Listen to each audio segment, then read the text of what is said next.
Olá, seja muito bem-vindo a mais um O Varejista. Eu sou Rodrigo Maia, CEO da Lusa Hub.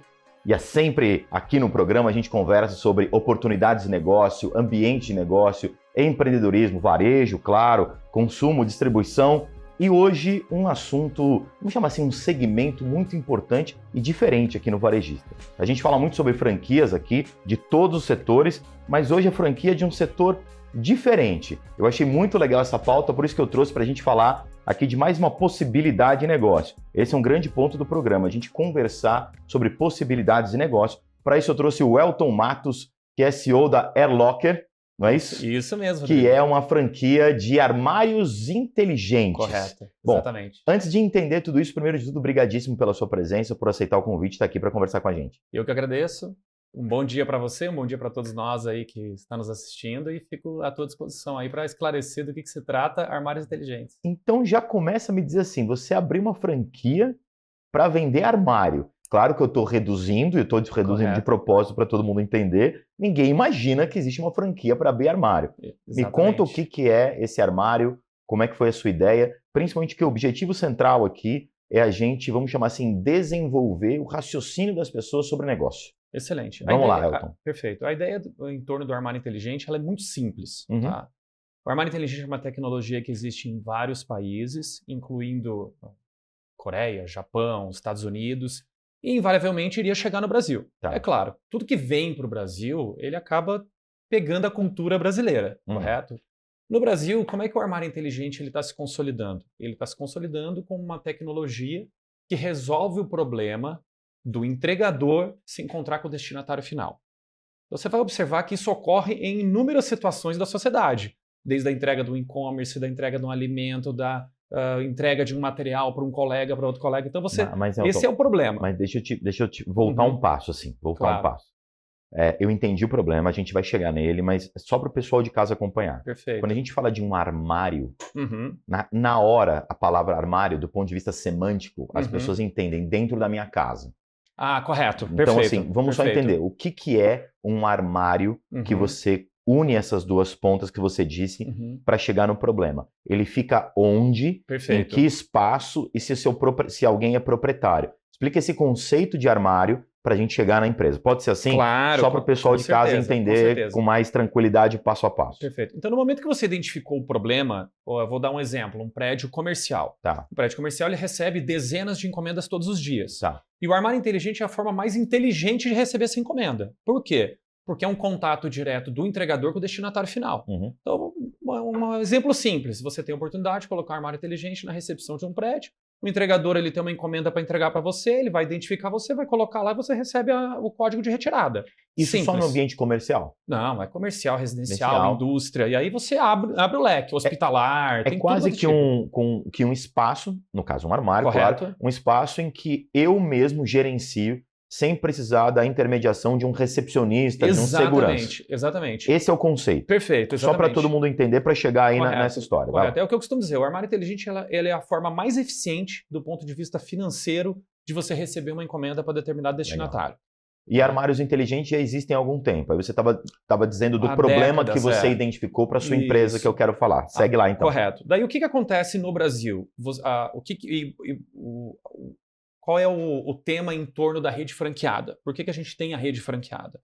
Nosso franqueado ele exerce uma atividade muito simples. Ele é força local, ele é força financeira. Tá. Então ele prospecta o local, ele faz o investimento, ele recebe todo o retorno sobre esse investimento e nos remunera numa taxa de software. É uma lógica extremamente simples. Aí com isso nós temos dezenas de franqueados performando das mais variedades tamanhos. Então nós temos franqueados hoje com 50 armários, franqueados com 30 armários. Eu pessoalmente tenho mais de 100 armários alugados. Então você vai daí, o que nós fizemos? Nós desenvolvemos uma tecnologia para entregar para o público, entregar para o empreendedor. E dizer assim para ele, olha, tem aqui essa oportunidade, vai num prédio, tem essa dor. Você prospectou o local, comprou o equipamento, instalou lá, a receita é tua. A gente só quer uma participação na parte de software. E por que a gente chama esse armário de inteligente? Me conta o funcionamento dele para as pessoas entenderem, inclusive, nível de segurança. Correto. Porque já tem gente, pode ter certeza, já imaginando, tá bom, mas ficou lá, alguém abre o armário, pegou. Claro que eu sei que não é assim. Perfeito. Explica só essa inteligência. Perfeito. O armário inteligente ele é um computador em formato de armário, que faz o gerenciamento em tempo real de cada uma das portas. Então, o que seria o normal num prédio? O prédio ele tem 300 salas. O normal seria cada sala ter sua porta. Como se fosse um escaninho de correio de antigamente. Esse seria o normal. Mas você não consegue fazer isso com portas para receber encomendas. Então, você pega um local com 300 unidades e coloca, por exemplo, 50 portas. Você tem uma encomenda para receber, você vai ser identificado, a porta vai abrir, você vai colocar a sua encomenda e aquela porta está reservada para você até o momento de você retirar essa encomenda. E como abre ou fecha essa porta? Tudo através de código com tela touch. Tá. Então você vai acionar pela tela a porta, o entregador ele aciona a porta pela tela, a porta abriu, ele colocou a encomenda, essa encomenda está reservada no teu nome, por exemplo. Nesse exato momento você já recebeu o código de retirada. Quando você for nessa tela e colocar o código de retirada, a porta que está reservada para você com a tua encomenda que vai abrir. E você falou uma coisa interessante, não sei se eu entendi errado. Quando você fala do controle, por exemplo, tirou a roupa de lá do armário. Então você sabe que o armário está sem nada. Correto. A roupa foi para a lavanderia, Exatamente. É um problema da lavanderia. Quando chega, o armário identifica e te avisa, olha, chegou. Correto. E aí se demorou para chegar, eu consigo entrar em contato com a lavanderia e aí cadê minha roupa? Correto. Imediatamente quando você retira algo do equipamento ou libera aquela porta passa a estar disponível novamente para uma nova entrega para outra pessoa. Era a minha próxima pergunta. E dá para acumular coisas lá dentro? Assim, se o entregador está levando múltiplas encomendas, ou seja, o mesmo entregador está levando 3 encomendas para você, a gente sugere, recomenda e orienta que ele coloque as 3 na mesma porta, correto? Agora, se são 3 entregadores diferentes, vai ocupar 3 portas diferentes, porque a gente não vai abrir uma porta para um entregador na qual já tem uma outra encomenda dentro. Mas aí Porque a gente evita daí, por exemplo, do entregador abrir uma porta e pegar a encomenda que está lá e colocar outra e fechar a porta, correto? Mas assim, aí eu não loco uma, eu loco 3 portas. Normalmente, quem está remunerando o equipamento é o local e deixa para uso livre por parte dos usuários, correto? É claro que existe também remuneração por parte do indivíduo. Então, são 2 modelos e conceitos de negócio diferentes. Então, o que acontece com frequência? Às vezes você tem um indivíduo que naquele momento ele precisou comprar bastante coisa, ele ocupou bastante porta. Mas pode ser que em outro momento ele não esteja ocupando porta nenhuma. Então, essa variação, por isso que a métrica que nós utilizamos é a média de entregas por dia. Se é feita por um indivíduo só, recebido por um indivíduo só ou por centenas de indivíduos, não interessa. Porque você tem variação, às vezes a pessoa compra mais no mês, compra nenhum no mês seguinte, o que importa é o volume total de portas atender a demanda de entregas diárias. Vamos voltar para a parte prática. Eu estou num prédio comercial e vocês fecharam com o prédio comercial colocar lá 100 portas, por exemplo. Perfeito. 100 portas. Eu, por exemplo, como usuário do prédio, posso usar 1, 2, 3, 4, 5, 10 portas. Correto. De acordo com o que o prédio disponibiliza para mim, porque quem é dono da porta é o prédio, e se eu sou do andar, do 8º andar, eu tenho direito a 1, 2 ou 3 portas. Perfeito. É mais ou menos esse modelo. Perfeito. Na prática, esse tipo de objeção não ocorre. Tá? Na prática, o que a gente faz? A gente vê qual é a demanda total e nós, como uma empresa, nós fornecemos o quê? O hardware e o software. A gestão das encomendas, a gestão do conteúdo é feito pelo local. Correto? Esse é um tema muito importante, é interessante até destacar. Então, o nosso franqueado, por exemplo, ele está ali para fornecer a tecnologia e está ali para fornecer o software. Ele não faz gestão de quem está usando a porta, que conteúdo está colocando dentro. A gente tem ingerência zero nisso daí. Então, me explica um pouco isso. Na prática, eu botei 100 armários lá no prédio e aí a zeladoria do prédio, vamos chamar assim, cuida desse armário. Como é que eu, indivíduo do 8º andar, vou acessar esse armário? Você está cadastrado no sistema e pelo fato de estar cadastrado, toda encomenda que for destinada a você, você vai receber o código. E aí não é um armário fixo, vai só dizer, vai ser o armário 22 que vai estar lá. Exatamente. E aí depende da configuração que foi feita no local. Mas o que é interessante? Se você tem, por exemplo, um usuário que ele utiliza muitas entregas, vamos dizer um usuário extraordinário, ele recebe 30 encomendas por dia, ele tem 30 portas ocupadas. Ok. Aí vai do contratante, do condomínio, estabelecer daqui a pouco um regramento com esse usuário. Vai dizer, cara, tudo bem, cara, mas não dá. Se você usar 30 portas, todo mundo vai ficar sem porta. Então a gente vai limitar a 10 para você. A partir disso, nós temos que encontrar uma outra solução. Sabe? Então isso daí é critério do local com o usuário. Né? O que você entrega... E você entrega o armário físico também, não? Sim. Nesse caso, quem faz isso é justamente o nosso franqueado. O nosso franqueado é que é a força local, ele que vai fazer a entrega do armário, toda a parte de adequação, treinamento do local. E é bem interessante assim, porque depois que você passou por essa fase de ambientação, que a gente chama, o pessoal está acostumado, aí a carga de trabalho é zero. E de que tamanho são esses armários? Tem de tudo quanto é tipo de tamanho. Hoje os mais comuns são com 9 portas, que é um armário de 90 centímetros de largura, mais ou menos, mas nós temos até de 41, temos 82, tudo depende do tamanho do projeto. Porque eu fiquei pensando na roupa, né? O cara pega na lavanderia, ele pode pegar um saquinho com a roupa dobrada. Correto. Mas se for camisa depois, ele tem que dar um jeito de pendurar, né? Perfeito. Em geral, as estruturas compõem um mix de portas pequenas, médias e grandes. Tá. E na grande, inclusive, tem um cabideiro. Imagina. Então, para atender esses serviços de lavanderia. Nós temos casos práticos bem emblemáticos, né? Nós temos o nosso armário que mais fez entregas até hoje, um armário de 36 portas, ele já fez mais de 10 mil entregas. Né? É um local que recebe 50 encomendas todo dia de média. Né? E eu sou o proprietário desse armário, eu acho que eu não apareço lá há mais de um ano. Né? Porque a gente fez toda uma implementação super bem feita, treinamos as pessoas no local. Então, acontece algum problema, a própria administradora ela já sabe como resolver. Porque eu fico pensando na questão da segurança Correto. do morador, que vai descer e retirar a sua encomenda. Correto. Se tem algum espertinho no ponto de vista de querer fazer um furto ou algum roubo, alguma coisa, Correto. Se ele souber que tem alguma coisa muito à vista ali, isso pode ficar fragilizado? Sim, teoricamente sim. É claro que essas tecnologias de reconhecimento facial, de movimentação de pessoas, inibem bastante essa atividade. Cabe ressaltar também que o país, o Brasil, ele possui culturas muito diferentes e com sensibilidades à segurança diferente. O que eu quero dizer com isso? Porto Alegre vai ser de um jeito, Rio Grande do Sul, São Paulo, Rio de Janeiro, Blumenau, Santa Catarina. Então, existe uma questão cultural. Existe uma questão cultural em relação à sensibilidade e à segurança. Por isso que nós temos até locais que o armário fica a acesso público. Acesso público. Que não tem problema. Sabe? Você não vê que naquele local vai ter algum problema desse tipo. Para a gente finalizar, qual é o teu objetivo em quantidade de armários para esse ano? Aliás, quantos você tem? Qual é o seu objetivo? Isso, correto. Nós estamos hoje aproximando cerca de 400 equipamentos instalados. Né? E nosso objetivo para os próximos 3 anos é dobrar de tamanho todo ano.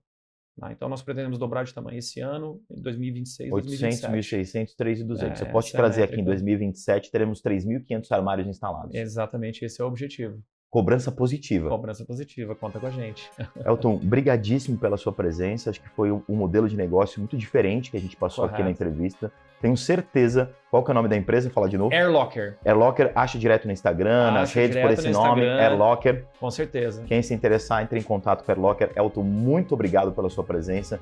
2027, convite já está feito. Aliás, volta antes disso para falar como é que tá, porque eu quero falar de mais softwares com você, imagino.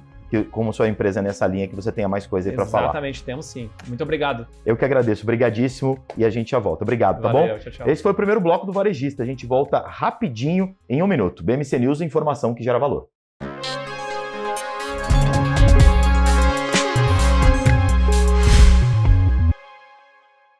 Voltamos com o Varejista e um assunto que é polêmica no varejo. E não só no varejo, como também com os fornecedores, que envolvem distribuidores. E aí você fala de B2C, você fala de B2B, você fala de D2C, que são as indústrias que estão indo para um local que eu vou te perguntar aqui direto. Será que você continua indo ou não?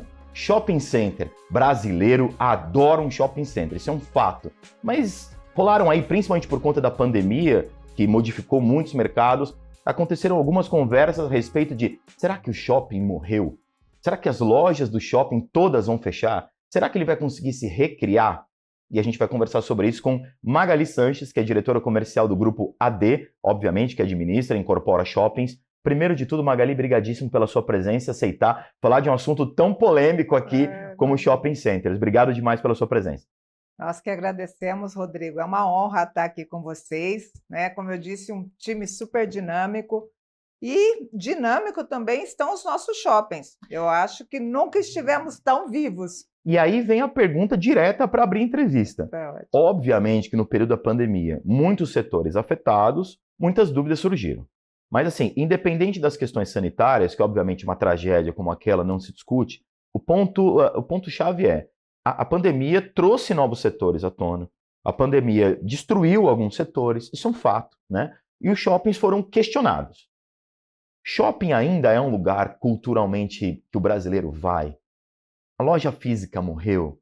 É a questão da experiência? O shopping agora é um lugar mais de entretenimento do que venda de produto? Começamos por aí. Shopping center, loja física, morreu ou não? Não morreu. A loja física ela continua super ativa. Inclusive aqui nos nossos dados gerais, O nosso grupo hoje, nós temos o maior número de ocupação, nós temos uma taxa de ocupação de quase 98%, então nós somos muito bem locados, mas sim, o shopping ele passou por uma transformação em todos esses períodos. E nós entendemos que é uma transformação muito benéfica, porque hoje o cliente ele vai ao shopping muito mais em busca de entretenimento, de conveniência, de serviço, e, oportunamente, ele acaba consumindo. Uhum. Então, nós temos, inclusive, todas as frentes de consumo, seja nos shoppings físicos, seja no shopping online. Então, o nosso grupo está muito atualizado com esse novo momento do nosso cliente. A questão cultural e regional, ela modifica muito a ida ou não ao shopping, por questões, como eu acabei de dizer, culturais das regiões. Por isso que eu perguntei. Então, você tem uma visão ampla do Brasil. Foi isso que eu quis dizer. E aí você citou uma questão que é o que eu quero trazer como objeto da pergunta. Você disse, as pessoas vão ao shopping atrás de serviço, entretenimento, lazer e acabam comprando. Me parece, por favor, fique à vontade para me corrigir, se a gente voltar uns 20 anos, por favor, aqui é só uma média, se a gente voltar uns 20 anos, as pessoas iam ao shopping para fazer compra. Então assim, eu vou ao shopping porque eu quero comprar, sei lá, uma calça, e lá tem 3, 4 opções de loja, então lá eu vou, porque é num lugar só eu vejo tudo. Hoje mudou essa perspectiva, é isso? Assim, o cliente ele busca agilidade. Hoje o tempo ele é um artigo raro para a vida de todos nós. Então, quando ele precisa de um bem que ele já sabe exatamente o que é, de um consumo objetivo, ele pode entrar. Inclusive, nós temos as nossas vendas online nos nossos shoppings, nós temos o Vende Aí, e ele pode ter um atendimento personalizado e receber esse produto em casa. Mas, obviamente, que jamais se descarta a experiência da compra, né? Principalmente para nós mulheres, a compra é assim, é o melhor de todas as terapias que nós podemos fazer. Então, o cliente, sim, ele continua comprando fisicamente, mas ele tem os canais de compra online onde a objetividade, o tempo gasto e tal, otimiza muito para ele. E nem por isso ele deixa de ser menos fidelizado ao shopping. Ele acaba sendo ainda mais fiel. Como é que vocês têm, então, a relação direta com o varejo? Porque vocês são administradoras e incorporadoras de shopping, correto? Correto. O varejo em si, ou seja, quem vende são os lojistas, vamos colocar dessa forma. Como é que hoje as administradoras, aí eu falo de shoppings já existentes, obviamente, como é que as administradoras, vamos chamar assim, têm relacionamento com as lojas? Porque eu imagino que como as lojas pagam para estar ali, elas, entre aspas, exigem, no sentido positivo, por favor, exigem que o shopping também faça a sua parte para, vamos chamar assim, trazer mais pessoas lá para dentro. Como é que é esse relacionamento hoje, principalmente com todos esses desafios entre a administradora e os lojistas? Não, nós temos uma relação muito transparente com os nossos lojistas. Nós temos um fundo de promoção onde a gente promove as grandes campanhas todo ano. Então, toda data comemorativa e mesmo as não comemorativas, a gente sempre está ativando o consumo. Mas o nosso cliente, a gente enxerga também que, e o nosso cliente, agora falando do lojista, claro, sim, ele precisa otimizar vendas por todos os canais. Então, existe uma relação onde ele também faz a venda no online com a retirada na loja. E essa conta é muito ajustada dentro de cada contrato, o que acontece de uma venda física e o que acontece de uma venda online. Mas o shopping, ele é sempre um grande motivador e um grande patrocinador para que todas essas vendas aconteçam, seja no físico ou no online também. E quais são as principais experiências hoje que o shopping oferece? A gente já falou de compra, você citou a questão que ainda é a compra o maior motivador para levar uma pessoa até o shopping, perfeito. Mas dentro da responsabilidade, vamos chamar assim, das administradoras de shopping, o que mais hoje os usuários têm contado com o shopping como estrutura? Quais as principais áreas de lazer, os diferenciais, o que vocês têm buscado fazer de diferente para atrair mais pessoas? A gastronomia é uma grande ancoragem. Então, a gastronomia ela cresceu muito. Hoje nós temos assim restaurantes muito renomados em vários shoppings. E esse é um fator assim de direcionamento, mas não é só a gastronomia. Uma gastronomia, para ela ir bem, ela precisa ter uma torre office acoplada, ela precisa ter um hotel, ela precisa ter um centro de convenções. Então, os shoppings hoje, eles passaram de ser aquele shopping convencional e passaram a ser grandes centros multiuso, aonde a gente consegue agregar várias atividades num único ambiente. Com isso, nós temos, assim, dentro dos nossos shoppings, vou usar até um shopping que tem um lifestyle muito bacana, que é o Shopping Pontal, em Porto Alegre. Conheço. É o shopping, ele fica em frente ao Rio Guaíba, um parque em frente ao shopping de mais de 30 mil metros quadrados. E o parque ali tá lindo, aquele parque. Então, vou usar ele como um exemplo. Por favor. Porque ele é um shopping lifestyle. Por quê?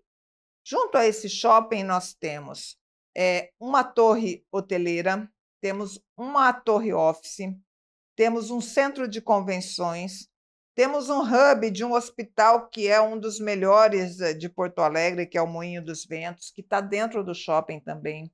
Temos supermercado, temos uma Leroy Merlin acoplada ao shopping, temos o próprio parque externo de mais de 30 mil metros quadrados. Então, esse cliente, ele vem para o empreendimento por diversas opções, seja para uma palestra, seja por um procedimento no hospital, mercado, seja para ficar no hotel. O próprio parque na frente. O parque aos finais de semana, assim, a nossa alimentação arrebenta. Você vê, a pessoa vai lá malhar, fazer exercício, mas no final mesmo, ela acaba no restaurante. Isso, a pessoa vai malhar, malhou, falou, tá pago, vai lá, deixa eu tomar uma cervejinha com fritas. Aí você fala, querido. E assim, e tá tudo bem, gente, porque a vida cada um faz o que quer, claro. É. Mas aí é interessante esse conceito, né? Então, assim, o shopping não é mais a reunião de lojas num lugar só para facilitar a compra. Isso é também, mas ele não é mais o grande. Isso não é mais o grande ponto de um shopping existir. Você entende que, então, o shopping, para ele existir de maneira mais rentável ainda, ele precisa ser quase que uma arena multiuso. Exatamente. Nós temos que ter muito mais oferta para o nosso cliente, para que ele fidelize esse shopping e para que todos os envolvidos nesse ecossistema, porque isso é um ecossistema, sejam beneficiados, né? Então, shopping é muito mais hoje, como é que eu vou colocar? Um centro de consumo, de fato, né? Como eu disse, me fugiu agora. A arena, esse hub. De negócios e de serviços do que qualquer outra coisa. E você acha que o futuro, para a gente caminhar assim, o futuro é essa questão do multiuso realmente tomar conta? Ou vocês já vislumbram algumas outras coisas com inteligência artificial, com as novas tecnologias que o shopping pode agregar? Como é que a gente entende o shopping do futuro? Vocês já estão olhando para isso? Sim, né? Assim, o nosso futuro hoje, nós temos que prever o futuro assim, deste ano. Não dá para ser muito mais longo, porque as coisas mudam muito rapidamente. E sim, nós temos inteligência artificial hoje mapeando as nossas zonas quentes, o que a gente deve investir mais, o que está dando mais certo, o que agrada mais o nosso cliente, o que facilita a adesão desse cliente nos nossos shoppings. Então, existe toda uma inteligência por trás de todo esse negócio para fomentar ainda melhores resultados. Calma, gente, o humano ainda é o essencial. Né? Sem o humano tudo isso não funciona, mas eu entendi, o shopping está aderindo a isso como uma estratégia mesmo. Sim, nós precisamos disso, né? Será que a gente vai chegar um dia de ter um shopping que a gente só vai andar virtualmente por ele com óculos e fazer tudo? Então, você sabe que no passado, eu não vou puxar muito esse tema, né? Mas no passado nós já tínhamos isso criado no metaverso, mas como... Metaverso não andou e eu avisei. Olha, eu sou aquele cara que vou falar, eu avisei. Não é um tema que a gente tem que explorar aqui. Mas eu acho que sim. Assim. Eu não acho que nem no metaverso. O que eu quis dizer com esse tema que eu trouxe, eu entendi o que você quer dizer, assim, eu acho que assim, o hibridismo da tecnologia com o físico, em que você pode conjecturar as duas formas e atender todo mundo, acho que é muito mais a tendência do que a gente está fazendo sobre consumo. Sim, é muito mais a tendência, sabe? Nós não temos mais que ter amarras. O cliente, ele cada dia mais ele toma a independência dele. E nós temos que entender isso. Agora, ele vai continuar sendo seu cliente, ele vai fidelizar se você estiver atendendo às expectativas dele. Então, cabe a nós, como shopeiros, como administradores e tal, entender a necessidade do nosso cliente. E sempre que a gente oferecer o que vai facilitar o consumo, o que vai facilitar a conveniência, ainda mais cativo ele vai ser desse shopping. E é melhor para o cliente final, consumidor, e para o cliente lojista, que é seu cliente também. Muito, muito. Brigadíssimo pela sua presença. Esse assunto shopping, com certeza, é um assunto que é polêmico, mas que as pessoas adoram. Tem gente que ouviu a gente já está caminhando para um shopping para fazer alguma coisa. Então, pode ter certeza que o shopping é um assunto muito bom. Brigadíssimo pela sua presença. Eu que agradeço. Espero encontrá-los em um dos nossos shoppings. Nós temos aí 43 shoppings Brasil afora e mais alguns a caminho. Obrigado demais. Esse foi mais um Bloco do Varejista. Em um minutinho a gente está de volta com mais informações muito relevantes para você. BMC News, informação que gera valor. Até já.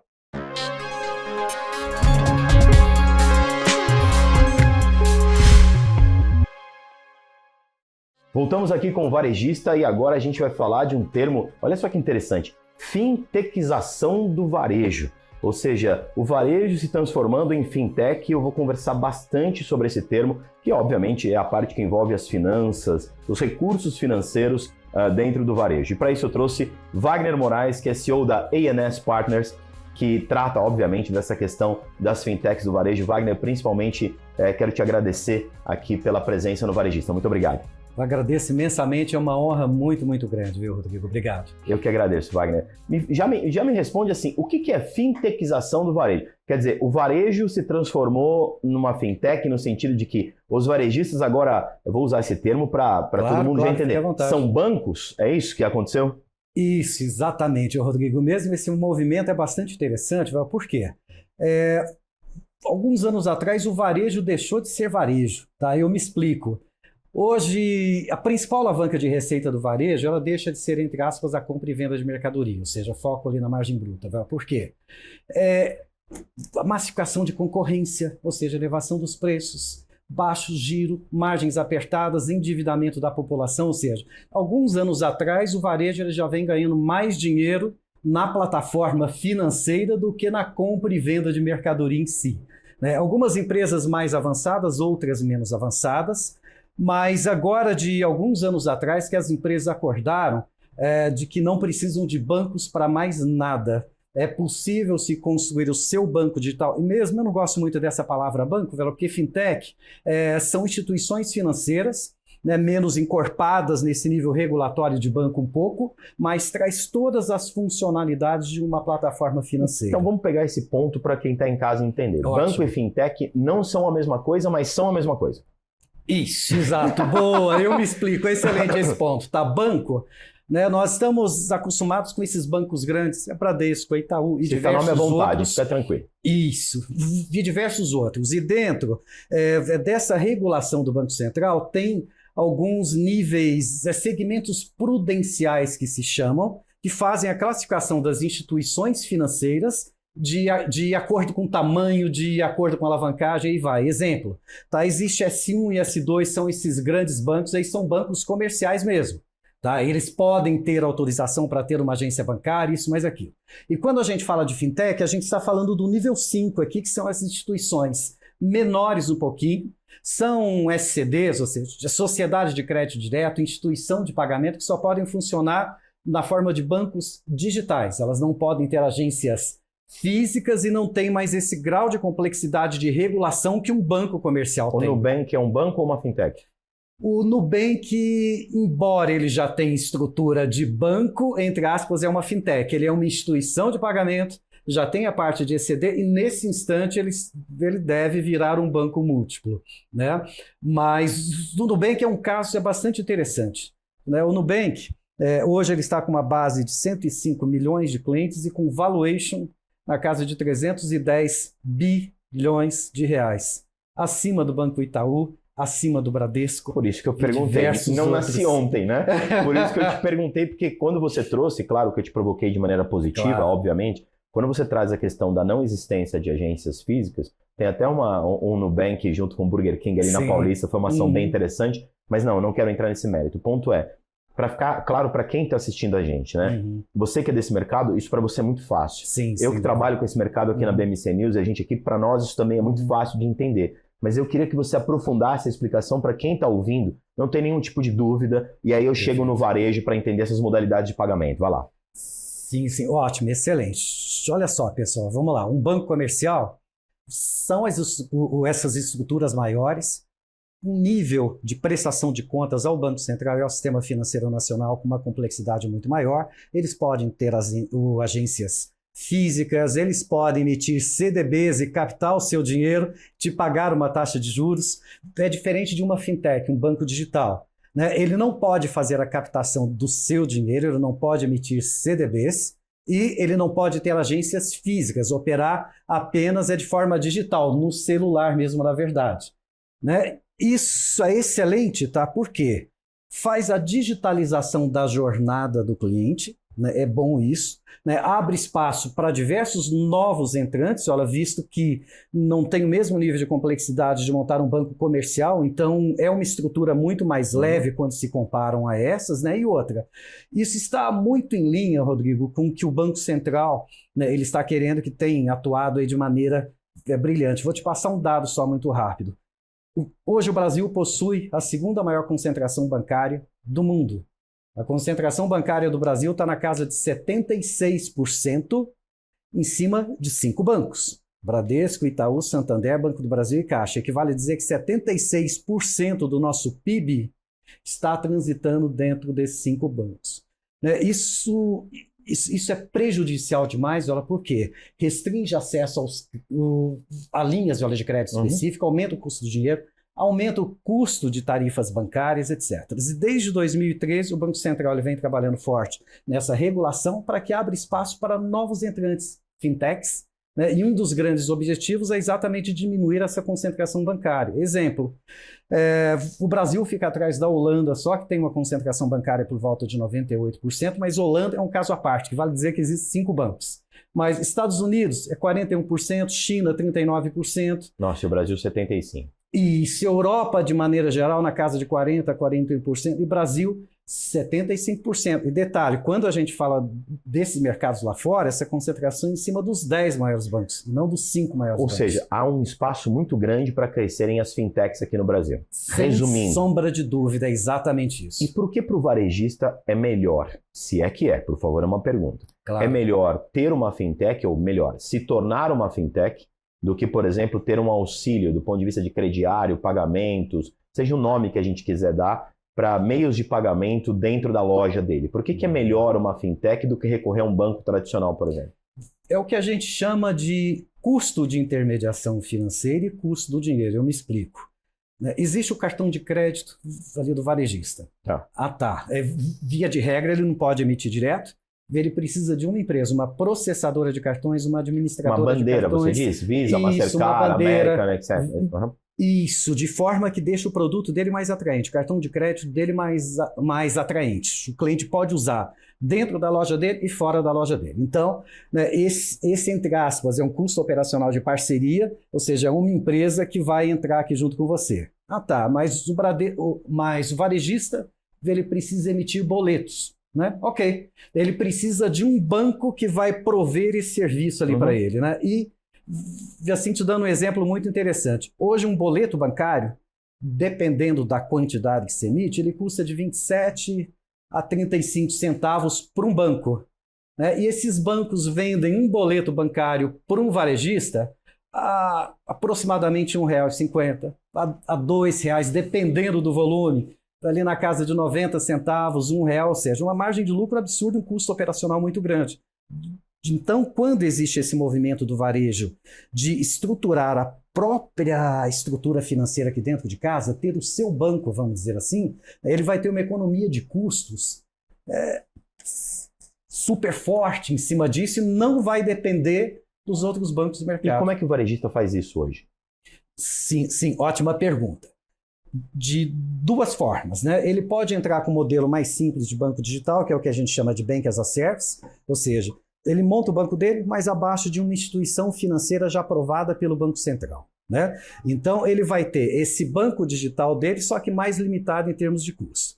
A outra opção, ele dá entrada num pedido de autorização junto ao Banco Central, junta todos os documentos, formulários, faz a integralização de capital inicial e vai levar, em média, aí, de uns 6 a 12 meses para que o Banco Central ele possa aprovar essa licença do Banco Digital ali do varejista, e após a aprovação do Banco Central vai levar mais uns 4 a 5 meses aproximadamente para que se estruture toda essa plataforma sistêmica, áreas, pessoas, isso mais aquilo. Equivale dizer que, em média, 15 a 16 meses aproximadamente, ele está com um banco regulado pelo Banco Central. Tá. É diferente do Bank as a Service, é um modelo muito mais simples, mas o ganho é muito menor aqui em cima. Para a gente finalizar, você ajuda os varejistas a fazer isso? Sim, é o que a gente faz ali dentro da A&S Partners. Nós atuamos com aquilo que a gente chama de Venture Builder.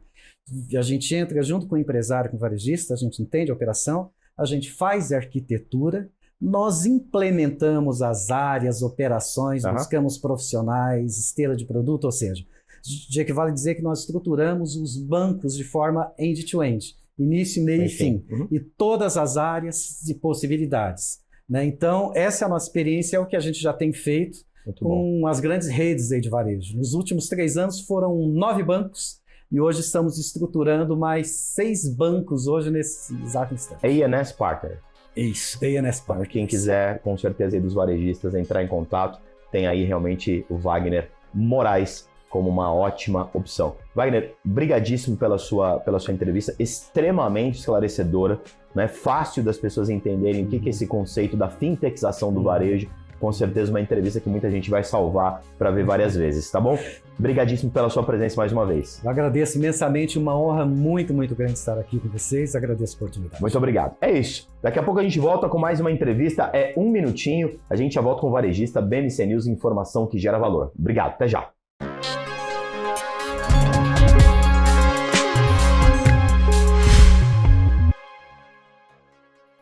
Voltamos com o último bloco do varejista e, como você já sabe, a gente tem agora sempre no último bloco o tema Gente, Gestão e Cultura, capitaneado pela minha amiga Marcela Zaiden, que é mentora do G4 e hoje tem uma consultoria enorme sobre construção de cultura e gestão, obviamente, de pessoas. Isso é bem interessante e ela vai falar sobre essa intersecção entre inovação e cultura. Vamos lá, dá realmente, Marcela, para a gente construir cultura, por exemplo, de inovação numa empresa que já existe faz bastante tempo? É possível fazer isso? Me responde com essa entrevista incrível que você vai trazer para a gente.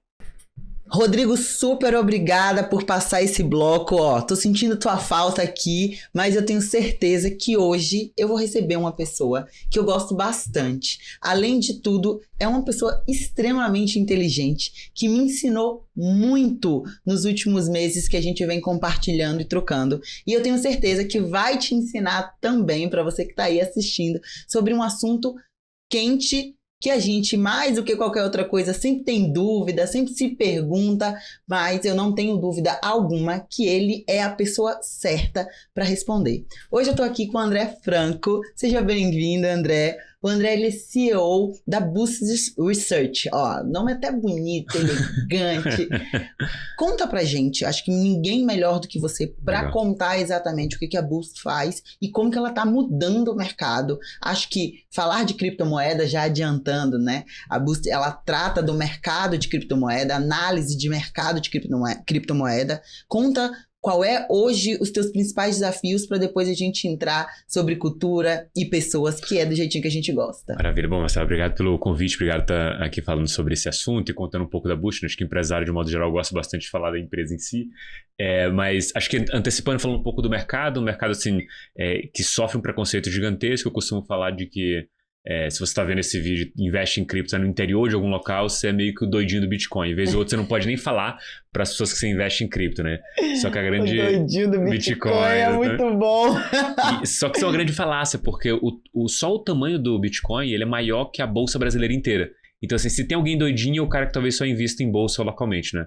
Sempre tem outros argumentos que eu uso aqui, por exemplo, como o Brasil. Você bota o dinheiro todo no Brasil, você é pior do que um cara que é um cidadão da Sérvia ou Trindade e Tobago, porque eles têm rating, né? Classificação como risco melhor do que a do Brasil. Então, assim, esse tipo de detalhe que as pessoas não olham porque a gente está muito enviesado, né? E no caso da Boost Research, a gente foca única e exclusivamente em cripto para prover, basicamente, análise para os nossos clientes, que são o nosso foco em alta renda nesse mercado. Então, um cara que entende que tem um futuro promissor para essa tese, especificamente, já ganhou algum dinheiro, porque as pessoas começam a ganhar confiança dessa forma, e a gente presta esse serviço aí de análise e, obviamente, de montagem de carteira e portfólio para esses clientes. Eu não tenho nenhuma dúvida, André, que quando a gente fala desse mercado, quando a gente fala desse assunto, existe um papel muito grande teu e de todo o time da Boost Research de educar. Porque sem esse pilar educacional, e a gente vem tratando aqui vários dos nossos convidados aqui no Varejista, a gente sempre traz a importância do empreendedor de educar porta dentro, porta fora. No teu caso, existe uma educação muito forte para os teus clientes, sobre o que é o mercado, sobre esse tipo de classificação, de entendimento. Como que você vem tratando isso hoje? Que holofote você tem dado para a educação dentro da tua empresa?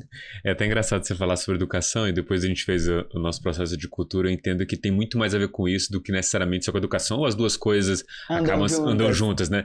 Porque existe um processo de repetição mesmo, assim. A cada momento que a gente tem uma volatilidade no mercado, tem que repetir coisas que eu repeti antes. E há algum tempo atrás, aquilo me pegava do tipo, nossa, eu tô de saco cheio de falar e acho que o meu cliente também tá dessa forma. O que é uma grande mentira, pelo menos do lado do cliente. E do meu lado, não adianta eu ficar de saco cheio de falar, porque as pessoas recebem a mensagem em momentos diferentes e aquilo tem que ser introjetado em pontos diferentes da jornada e principalmente com exemplos diferentes. Então, o mercado do cripto é muito volátil. Uma coisa que o pessoal não entende. 91% do tempo, você vai estar abaixo do pico anterior. Isso no mercado tradicional é cerca de 75%, ou seja, é mais arriscado e a sensação de perda é momentaneamente maior em tempo do que a do mercado tradicional. Isso quer dizer o quê? Cada 10 dias, 9 você vai estar, entre aspas, triste. Então, e aí as pessoas perguntam, pô, mas isso aqui, essa pequena fala, talvez depois, então eu nunca vou investir nesse mercado. Que, de novo, é uma falácia, porque o mercado é extremamente volátil, ele vai se comportar dessa forma. Então, boa parte do tempo você vai estar abaixo do pico anterior, porque tipo, pô, eu tinha 10, de repente agora eu tenho 50 e agora eu tenho 40. O meu sentimento não é que eu ganhei de 10 para 40, é que eu perdi de 50 para 40.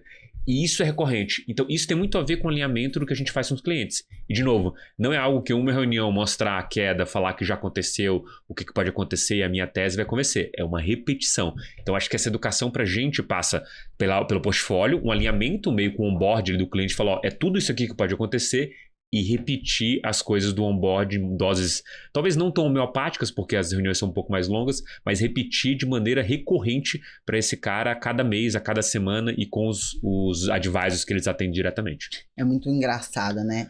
Tem uma frase que eu sempre uso, que você com certeza me ouviu falar em algum momento das nossas trocas, que é: o óbvio precisa ser dito. E no teu caso, o óbvio ele precisa ser dito, repetido, reforçado. E assim, só pra vocês entenderem, esse homem ele consegue trazer uma visão tão bacana de criptomoeda que eu passei a investir em cripto por conta dele. E eu sou o perfil que provavelmente são poucos dentro da tua carteira. Eu fui o perfil que coloquei o dinheiro, falei, André, confio em ti, nem me pergunta, nem me questiona. Você lê todos os dias, você lê, você recebe notícia todo o tempo, você é a melhor pessoa para tomar a decisão, não sou eu. Então não me questiona se eu vou pelo caminho A, pelo caminho B. O que você direcionar, até porque eu confio em ti, vamos nessa. E eu imagino que é um perfil diferente das pessoas que estão ali contigo. Como que você trata essa diferença dentro ali da visão de análise de mercado? Legal. Tem uma parcela, e de novo, o alinhamento desde o começo, né? Então, que história você conta para atrair, sei lá, esse lead, como que você se comporta dentro da comunicação no Instagram e principalmente como você onboarda esse cara dentro, né? Então, assim, todo esse processo, ele passa por essa meio que aculturação do que a gente entende como postura do cliente. O ideal seria que ele se comportasse dessa forma, na ideia de que, cara, você é o cara que entende, então eu vou perguntar algumas coisas para você só para entender, tipo, putz, eu tô navegando onde eu quero navegar ou tipo, eu tenho a resiliência para aguentar esse tipo de volatilidade, mas existe um espectro gigantesco de clientes em diferentes momentos, né? Então, paretão da vida. 20% dos clientes vão perguntar muito e a gente vai atender eles diretamente. Como eu estou num segmento de alta renda, eu consigo ter um serviço ali que consegue atender, que é o nosso Crypto Advisor. Então, um cara que é treinado por mim, que entende de cripto, que tem bagagem e ele reflete aquilo que a gente fala nas reuniões de research. Então, reunião de research todo dia a gente tem para falar sobre o mercado. Esse cara do Advisor, ele absorve aquilo e propaga aquilo para as pessoas. Aí tem um outro ponto que é o cara, se a gente entender se ele está investindo, porque tem o nosso mentor ali, ele é também com as informações de como o cara pode executar. Vez ou outra ele não consegue executar no local, no outro, então eu não consigo executar por ele, como eu faço no seu caso. Ele tem que executar por conta própria. E aí eu preciso saber se ele está executando. Porque é um grande problema. Porque você indica, o cara não executa e depois a culpa é sua ainda. Depois a culpa é minha, assim. E é rápido, né? É. Executou, direcionou, tem que executar. Porque Exatamente. o mercado é o que você trouxe. É 91%. A volatilidade quase que não sai. É muito intensa e Sim. isso gera também uma pressão muito grande de rapidez de execução. Sim. Como que você traz essa visão, e a gente já vem debatendo cultura, né? Uhum. Da agilidade, da rapidez para o teu dia a dia. Ok, vocês têm reuniões de pesquisa todos os dias, vocês olham o tempo inteiro para o mercado, mas como que você traz isso para entender, ouvir a oportunidade e executou? Legal. Isso faz parte um pouco da nossa cultura, né? De entender que a gente tem um conformismo estratégico. Então, assim, o que é esse conformismo estratégico? Toda vez que eu olho para alguma coisa, eu acho que dá para melhorar. Eu me pergunto, pelo menos. Esse é o ponto sempre. Vez ou outra, aquilo não vale a pena o tiro da melhor. Exemplo, o que é o ideal? O ideal com o mercado extremamente volátil é eu comprar aqui quando estiver subindo, vender quando estiver caindo, comprar no dia seguinte quando estiver caindo. Esse é o ideal, o mundo ideal. Isso não existe. Então, assim, eu tenho conformismo de olhar para isso e falar, eu quero melhorar sempre o meu resultado, mas esse tipo de coisa eu não vou conseguir executar. No ponto de vista de agilidade interna do time, o fato do mercado ele trazer essa questão de ser 24 horas, de você ter que estar atento e saber como agir no teu próprio portfólio. Então, meu time de pesquisa, cara, eu acho que sou o que tem menos percentualmente em Bitcoin. Boa parte desses caras tem muita grana. Obviamente, é uma grana que eles topam correr esse risco e, por causa disso, tem que ficar atento todo o tempo. Então, o que é? Aconteceu alguma coisa, eu preciso tomar uma decisão, por mais que essa decisão seja não fazer nada. Então, a agilidade, por exemplo, passa por entender momentos do mercado. Por exemplo, recentemente a gente fez um adendo dentro das nossas entregas, que era um portfólio focado única e exclusivamente no hype que o mercado estava vivendo. Então, operações extremamente de curto prazo, com foco em quem consegue executar naquele momento, como over-delivery para esse cara. E foi um processo que na sexta-feira eu pensei, mandei para o time. No sábado, a gente decidiu, vamos alinhar no domingo como a gente vai fazer. Segunda-feira o produto estava pronto e entregue para as pessoas com uma reunião diária sobre esse momento do mercado. Então, esse tipo de agilidade, eu acho que quando eu contrato alguém que já vive o mercado cripto, ele já tem isso no DNA. Já tem isso no DNA. Já tem no DNA. É só eu direcionar. É tipo, sabe isso que você faz com a notícia, que você olha? Agora a gente vai fazer de maneira interna para entregar o melhor produto para o cliente. Eu acho que aqui tem um lado muito interessante da gente casar. Do ponto de vista de quem é o perfil ideal para ser o teu cliente, que tem muito em linha com o perfil ideal para ser a pessoa que trabalha do teu lado. Uhum. Porque são perfis similares, Sim. Só que um dedicou a vida para isso. Então, transforma muitas vezes a paixão de estudar mercado, de ler mercado, e que te aproxima, né? Eu acho que você deve estar com mais de 200 mil seguidores. Sim. Mais de 200 Quase mil 300. seguidores no teu Instagram, que é algo gigante. Inclusive, eu lembro que foi onde me chamou a atenção da potência daquilo que a gente estava ali na frente, e foi um processo construtivo, inclusive, da tua empresa, né? Do teu posicionamento, que é algo super legal. Ao mesmo tempo que a gente está tentando entender no mercado como que a gente encontra essas pessoas no mercado. Como que você faz esse paralelo ICP cliente e ICP profissional para trabalhar contigo? Boa. Do cliente ainda é algo que a gente, de novo, sempre entendendo, né? Como eu estou no mercado desde 2015, 2017, fazendo esse tipo de serviço, eu tenho uma gama de pessoas que me acompanhavam já de antes e me conheciam. Agora a gente está chegando numa seara em que boa parte das pessoas não me conhecem, então elas me conhecem por um tempo muito curto, tipo 6 meses. Então, o meu Instagram acaba sendo uma ferramenta muito mais forte do que necessariamente a minha história egressa.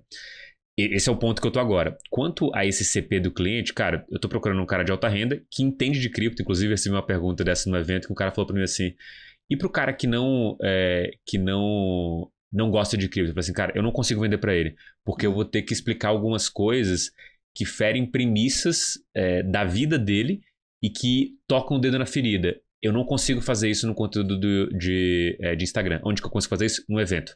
Um evento eu consigo transformar esse cara que tá desconfiado, mas falar, vou ver lá o que esse cara tá falando, e chegar no final e falar assim, caramba, agora entendi o que esse cara... É isso, exatamente, esse eu consigo. É a virada-chave. Exatamente. A minha virada-chave foi no evento, eu falei assim... eu acho que não é possível. Tem muita gente aqui, muita gente inteligente por metro quadrado. O que eles estão falando tem, assim, eu tenho um mínimo de noção de mercado, de cenário econômico. Falei, vambora. E esse é o ponto pra mim. Então, assim, eu tô procurando os caras que já deram esse salto de ideia de, cara, cripto é o futuro mesmo, e que querem um acompanhamento mais especializado, justamente porque ele não quer pensar um pouco no que ele tem que fazer. E vez ou outra, esse cara quer entender o detalhe. Pô, também a gente ama falar sobre esse mercado. O meu advisor, se o cara fizer uma pergunta ali, médio para mais inteligente, cara, o cara vai gastar muito tempo ali respondendo a melhor coisa para ele, inclusive falando, cara, que perguntaça, vou aqui trazer para você esse negócio aqui. Então, assim, o pessoal gosta disso. A outra, o ICP do cara dentro do mercado cripto, o contrato, esse para mim, basal. Você tem que estar investido no mercado e aí eu meço algumas coisas do tipo, beleza, o que você já fez de cagada nesse mercado? Quando o cara me responde que não fez nada, ou ele tá mentindo, ele tá mentindo, ou ele não tomou risco suficiente. E aqui no mercado que é de assimetria, do tipo, quanto você pode perder? O que você botou. Quanto você pode ganhar é meio infinito. Então, se você toma mais risco, se aumenta essa assimetria e não aumenta a tua possibilidade de queda. O máximo que você pode perder é os R$100, 200, 100 mil reais que você investiu lá dentro. Então, para mim, esse é o basal. Depois, capacidade técnica, né? Cada um vai ter que mostrar aquilo de alguma forma. Vai ter o cara que sabe melhor escrever, tem um cara que sabe analisar e às vezes, vez ou outra, vai fazer umas caixinhas para você mostrando como aquele negócio funciona, ou vez ou outra vai ser como um momento meio de epifania. Assim, galera, entendi. É isso. Tá muito claro para mim isso aqui, me dá algum dia que eu sou desorganizado e eu tenho que botar isso no papel. Todos os perfis, assim, eu já lidei com muita gente desse tipo. André, pra gente fechar o bloco, eu acho que tem uma coisa que eu gostaria de ouvir de você. A gente trabalhou 4 meses juntos e acho que eu não fiz essa pergunta, assim. Qual é, do teu ponto de vista, a melhor frase que faria alguém olhar pra cripto e dizer assim, é o futuro? Pô, agora você nunca me perguntou isso, aí eu botando uma saia disso aqui. A melhor frase que faria uma pessoa olhar pra cripto e dizer que é o futuro. Nenhuma moeda fiduciária durou pra sempre. Uau. Talvez isso poderia pelo menos instigar. Talvez o cara que não odeia fosse assim, pô, tem alguma coisa. Acho que eu usaria essa. Maravilhoso. Mas vou trabalhar melhor essa frase. André, muito obrigada por estar aqui, por compartilhar, por ensinar e por ter esse papel tão difícil de educar num mercado tão inovador. Obrigada, de verdade. Obrigado a você. Obrigado pelo convite. Foi um prazer. Gente, para você que está em casa, foi mais um programa incrível que você com certeza saiu daí cheio de ideia. Rodrigo, tá contigo.